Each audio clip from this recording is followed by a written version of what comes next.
એ કે બેટા તું માયાભાઈની સ્કૂલમાં ભણે છો તો એક પ્રશ્ન પૂછો ને પપ્પા કે આ માખ્યું ઉડે છે સાહેબ અમારા આપણા ગામડામાં એક રિવાજ હતો જેના ઘરે માખ્યું ન હોય ને એના ઘરે મહેમાન ન આવતો માખીને રાહવાળ કહેતા હતા અને માખ્યું એની જ ઘરે હોય જેની ઘરે દૂધાણા હોય એટલે માખ્યું બહુ હતી એના ઘરે એટલે કીધું કે બેટા માખ્યું જેવું એટલી બધી ઉડે છે કે હા પપ્પા તો એમાં કહી દેજો કે કઈ મેલ છે ને કઈ ફિમેલ છે હવે માખ્યું ઉડતું હોય એમાં છોકરો કે પપ્પા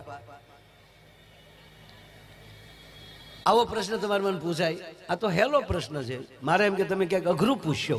અરે બેટા આનાથી અઘરું હોય શું તાક તમે હજી અહીંયા નિશાળે નથી આવ્યા પપ્પા